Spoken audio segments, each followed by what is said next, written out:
Asanteni sana, asanteni sana. Wana Jubilee hamjambo? Wana Jubilee hamjambo? Hebu tusalimiane, zile zetu za zamani za hewa ndizo hizo. Asante sana, asante sana, asante sana. Jubilee oye! Jubilee oye! Kenya oye! Asanteni sana, ubarikiwe. Tafadhali ni tuketi. Asante. Asante sana. Thank you. Asante sana, nimewashukuru sana. Thank you, thank you, thank you. Asante.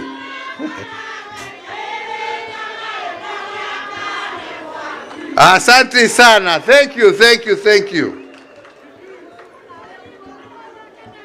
Wajubilee wenzangu hamjambo? Hamjambo tena. Wacha nianze kusema ya kwamba niko na furaha nyingi sana siku ya leo kuwa pamoja nanyi, na niwashukuru nyote ambao mmeweza kufika hapa.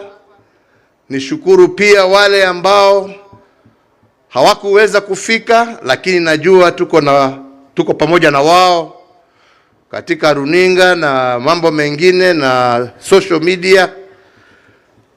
Na niseme naungana na vile ndugu yetu Secretary General amesema. Leo ni siku ya furaha. Leo ni siku ya furaha kwangu na kwa jamii yote ya Jubilee. Kwa sababu kwa muda mrefu tumezungushwa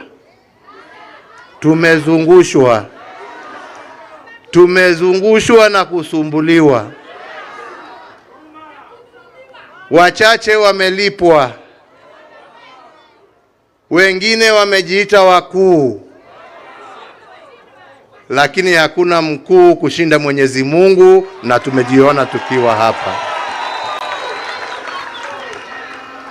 Kwa hivyo tumshukuru Mwenyezi Mungu. Nataka kama MC ameniingilia kidogo, wacha nisome hii yangu kidogo, kwa sababu sitaki kuwa misquoted or misrepresented. Nataka niseme yale ambaye yako katika roho yangu, na ndio tuweze tujipange na tujue kutoka hapa kwenda mbele ni barabara gani ambaye tutaelekea. Si ni hivyo? So therefore, party members and my fellow Kenyans, today marks almost 3 years, as the Secretary General has just informed us, since we last gathered here at this very same venue and held our last National Delegates Conference. This is through no fault of my own, but as a direct result of devious machinations by those who wanted to falsely and forcefully take over this party. As we meet today, I wish to take this very early opportunity to thank all those loyal party members, the many lawyers and Kenyans of goodwill who have ensured that once again we are able to meet and restart our journey forward again. Asanteni sana. Politics, as we have seen, is about many things.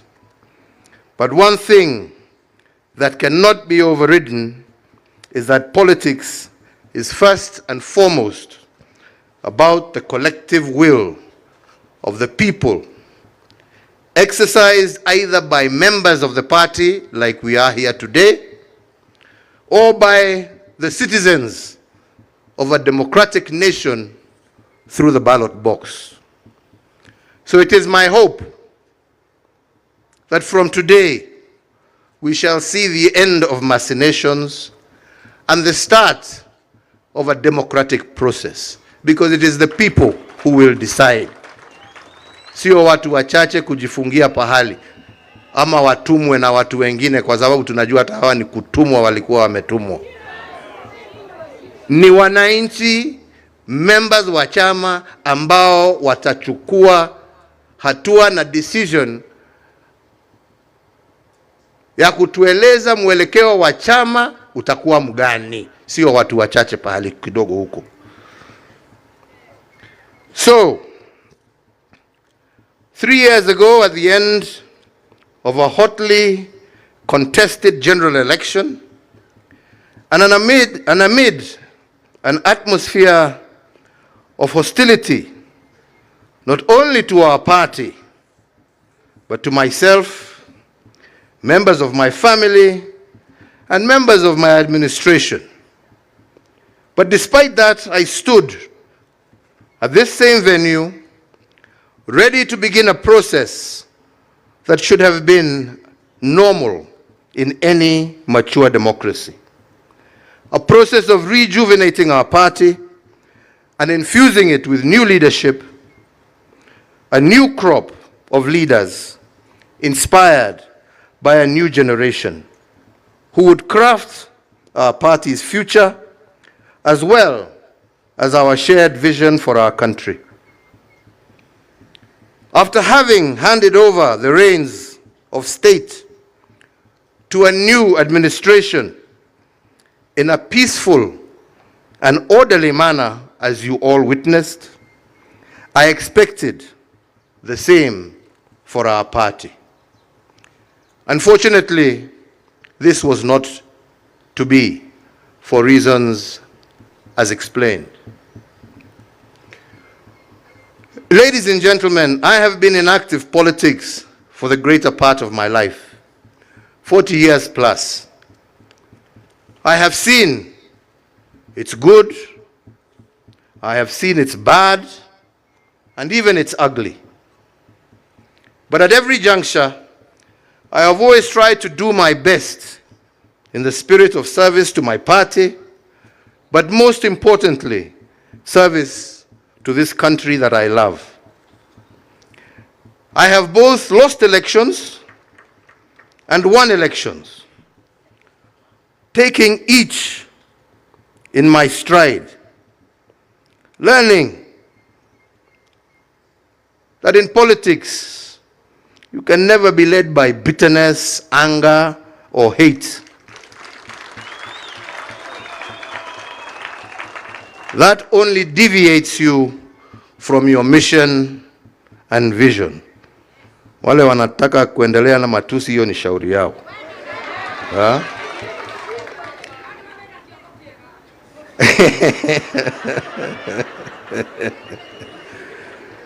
Sisi hatuna chuki na mtu, tunapenda nchi yetu.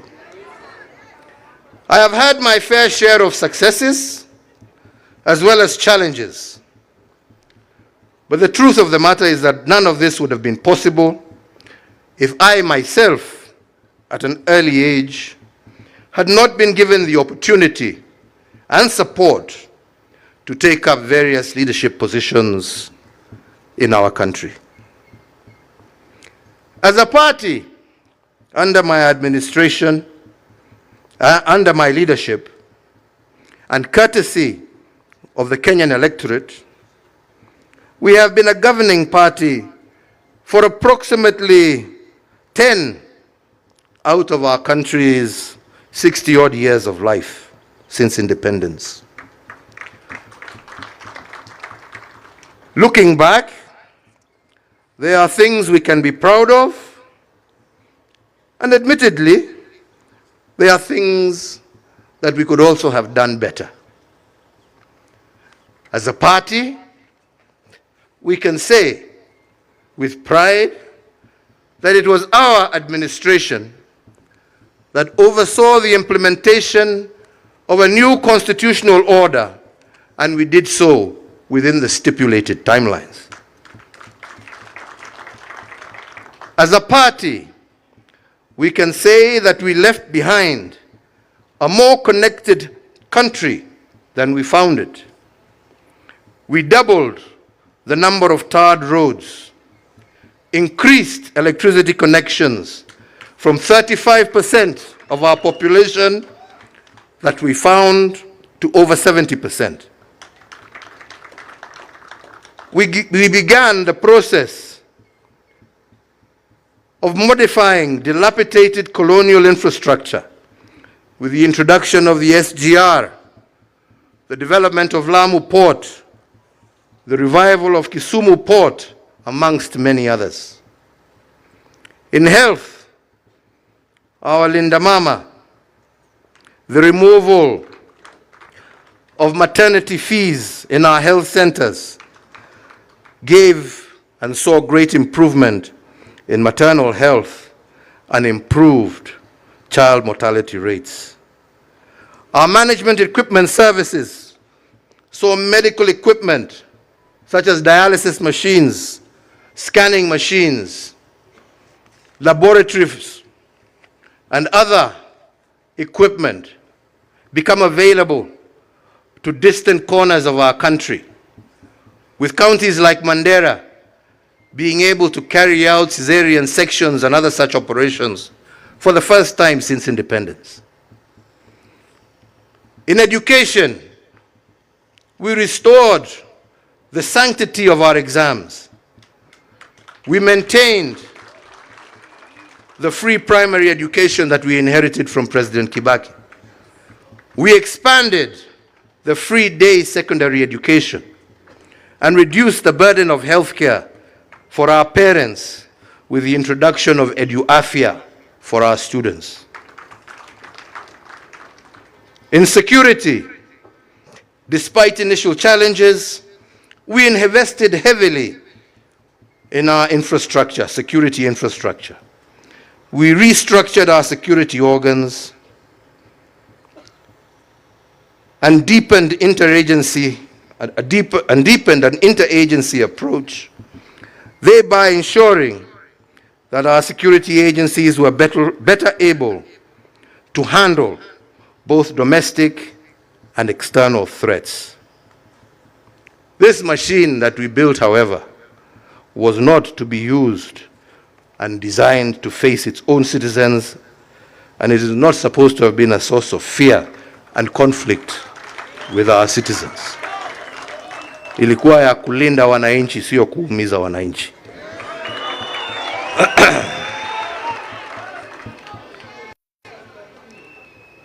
We worked as a party to bring greater cohesion in our social construct, to reduce ethnic tensions and address both social and regional inequalities. This noble effort, unfortunately, was used against us in the last campaigns, it being called an attempt to erode democracy. I wonder what they call theirs today. I can go on and on, but that is for another time. Equally, my friends, it is true to say that we also face challenges, key among them being our war against corruption in government that was less than successful. Our intergovernment relations also left much to be desired, a case in point being the uneasy relationship with the judiciary over the appointment of judges. To my mind, the framers of our Constitution intended that the different arms of government will be simultaneously independent, but always interdependent, for the common good of our people and nation. It was never our intention to deny them their independence or to interfere with their operations. All of this and more But as I have said, this is a story for another day. So therefore now, we need to ask ourselves, where are we and where do we want to go? Ladies and gentlemen, over the years as a leader, some things have become apparent and clear to me. That you succeed by looking at past successes, injecting new ideas, and improving upon them. And you fail by ignoring past mistakes and therefore falling folly of repeating the same. This, while always having an open mind and a listening ear, even to those you disagree with, and especially to the voices of our younger generations. For in a world that is ever evolving as fast as it is with such insights that it is then that such insights become crucial for true transformation to occur.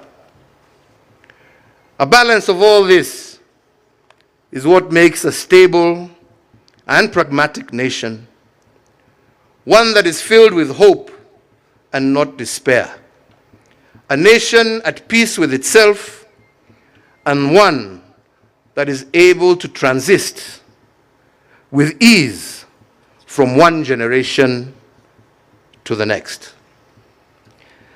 In the last general election, I endeavored to pass this message. Unfortunately, it fell on deaf ears and was lost in the noise of insults, character assassinations, myths and stories of dynasties and hustlers, and so on. Yeah. Today, many of the gains we had in the past have been eroded. Linda Mama and others replaced by new, untried, untested schemes. And while we wait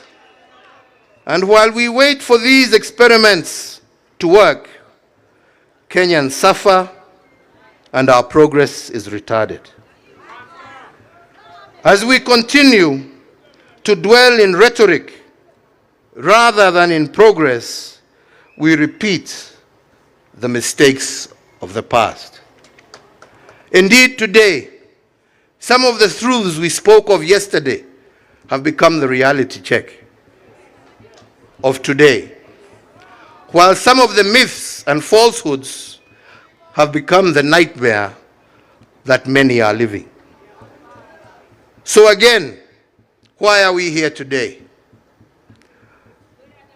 Ladies and gentlemen, the past can inform us, but the present can shape the future. So the first thing, as our Secretary General has told us, our first mission today was to pass amendments to our party's constitution. Amendments to ensure that the machinations of the past shall never be used again to hold back our progress. Second is to seek your approval to put in place measures to rejuvenate our party and set in motion a process of injecting new blood into our party structures and hierarchy.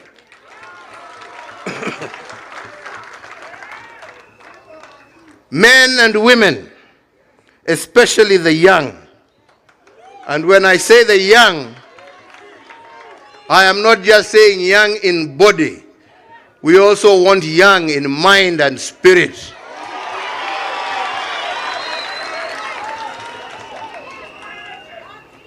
Men and women of integrity who can be trusted with our future.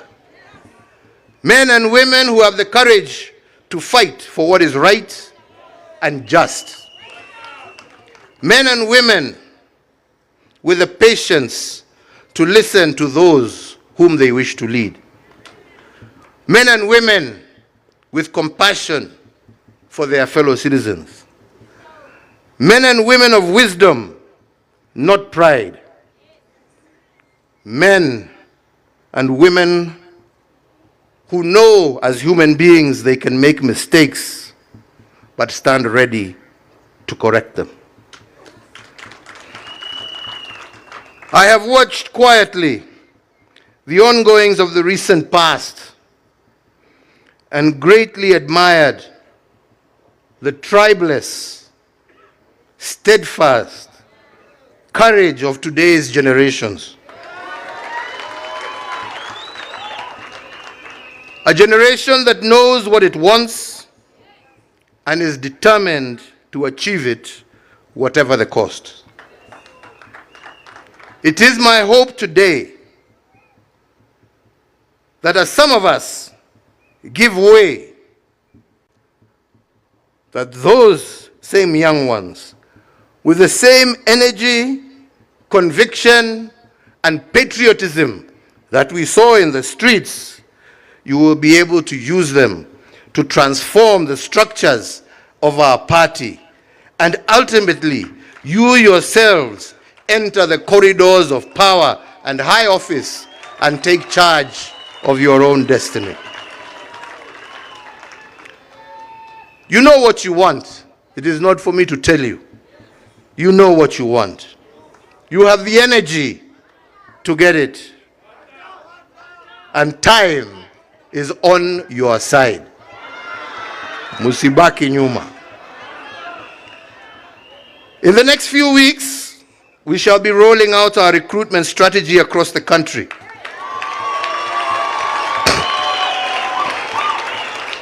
Across generations and gender. This in conjunction with other activities aimed at rejuvenating and reinvigorating our party at grassroots level. Our doors are open for all well-meaning Kenyans, and it is my intention to oversee a smooth and transparent process where it shall be the will of the party membership that shall prevail. Nyinyi wenyewe. So, ladies and gentlemen, as I conclude, I wish, for the sake of clarity, to remind Kenyans that the Jubilee Party, as you well know, and for reasons that have just been given, has been largely silent for the last 3 years for those reasons. When we last convened a national delegates conference prior to the 2002 general elections, the party resolved to become a member of the Azimio la Umoja coalition because I, as party leader then and now, was convinced that the coalition and its members shared a common vision for our country. In the years since then, however, the Azimio coalition membership has undergone changes. I don't need to elaborate, nyinyi nyote munaelewa.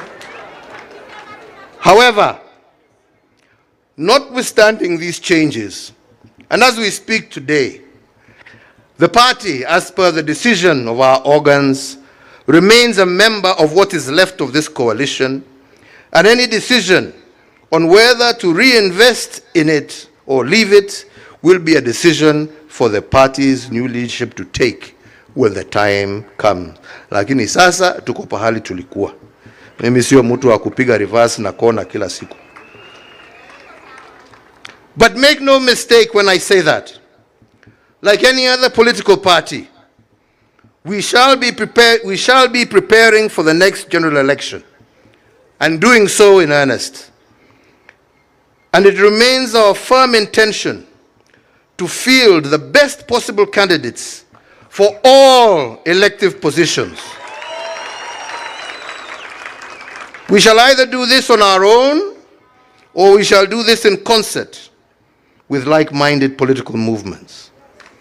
It is therefore my hope that a newly energized Jubilee Party will achieve two immediate outcomes. Firstly, to provide a suitable platform for visionary aspiring leaders to offer themselves up in the service of their nation. And secondly, for the citizens of Kenya to be present with a vibrant set of options from which to elect leaders of their choice in accordance with the democratic ideals of our constitutional order and what our national constitution states. Kwa hivyo wenzangu, niliwaambia mimi siku hizi siongeangi mengi, na najaribu saa kukaa on point, sio hapana. Unajua sasa wataenda watanichukua wapindue ingine lakini ya muhimu, chama chetu cha Jubilee kutoka mwanzo lengo letu lilikuwa tujenge chama cha kitaifa, chama ambacho kitaunganisha Wakenya wote, chama ambacho nia yake ni kuona sio sehemu hii ama hii, lakini Kenya yote ikisonga mbele, wananchi wakiwa pamoja na wakipendana kama ndugu na dada. Na nyinyi mnajua hata kazi ambazo tulikuwa tukifanya wakati tulikuwa na nafasi ya uongozi wa taifa hili letu la Kenya, lilikuwa linalenga kila kona ya jamhuri yetu ya Kenya. Hakuna pahali ambapo hatukujenga mabarabara, hakuna pahali ambapo hatukuweka stima, hakuna pahali ambapo watoto walikuwa wanasemekana wamekosa kuenda shule kwa sababu hawana karo. Watoto wetu wote primary na secondary walikuwa wanasoma kila pahali Kenya hii yetu. Na hiyo ndio njia ya kuinua hali ya maisha na tuweze kusongesha taifa letu mbele. Mambo hii ya kusema ati chama hii ni ya upande hii, chama ni ya upande hii, chama ni ya upande hii, la, wacha tuwe na national parties ambazo zinaunganishwa kwa sababu ya sera, lakini sio kwa sababu ya pahali ambapo zimetoka. Hakuna sababu ya nyinyi kama wana Jubilee kuchagua mtu kutoka kila kona yeyote ya Kenya. Haja ni nyinyi mjue ya kwamba huyo mmechagua ni mtu ambaye atajitolea kutendea Wakenya wote pahali popote walipo kwa haki,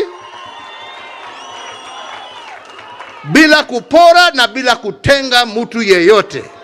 That is the only thing that is important. Sio mtu ametoka wapi ama umezaliwa wapi. Na ndipo nilikuwa nawaambia hii story, watu walikuwa wanazungusha sijui hasla, sijui huyu ni mtoto wa single mother, si huyu ni mtoto wa dynasty.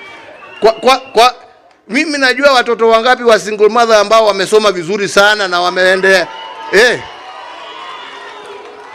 lakini kusema ati wewe sababu wewe umezaliwa na single mother, hiyo ndio qualification yako ya kuchaguliwa. Hapana, njoo uambie Wakenya ni nini utawafanyia. Pahali popote umezaliwa, haja ni nini unawafanyia. Anyway, hapana.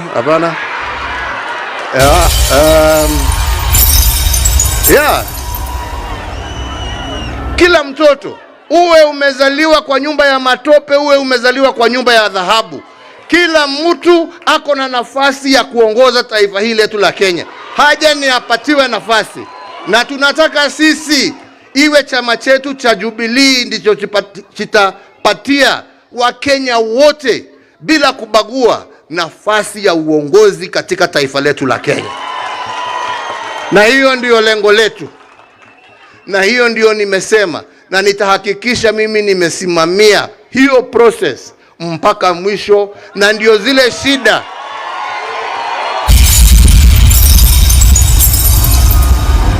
ambazo zilitokea hapo awali, watu kuwa wanauza matikiti na mfuko kulingana na ile pesa wamepewa.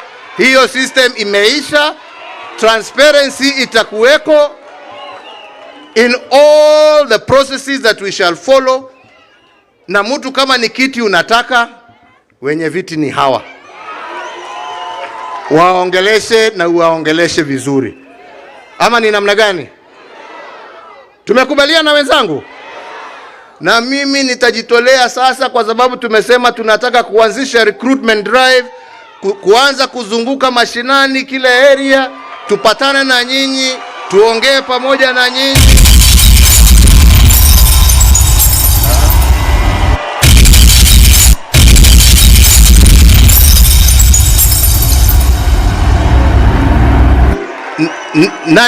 Na ndio pamoja tujue mwelekeo wa kesho. Tumekubaliana wenzangu? Sisi tuwe watu wa amani. Sisi tusiwe watu wa kuchafua na maneno ambaye hayastahili. Sisi tusiwe watu ya matusi. Sisi tuwe watu wa kueneza upendo, amani na maendeleo katika taifa letu la Kenya. Na najua tukiwa hivyo, tukiungana na wengine, Mungu ndio anajua barabara ambayo ametupangia tukielekea huko mbele. Kwa hayo machache na mengi, mimi nasema Mungu awabariki, Mungu awalinde, Mungu alinde chama chetu, Mungu alinde wananchi na nchi yetu ya Kenya. Asanteni sana. Thank you very much. And dance, param pam, sing a brand new song for peace. And tarang, let the people rejoice. And dance, I heard they finally happy to stop the fight. Param pam, let the people rejoice. And dance, so Itaita Janet Ogera atukujie kwa kama Mkristo, alafu hakuna lingine hilo kuzungumza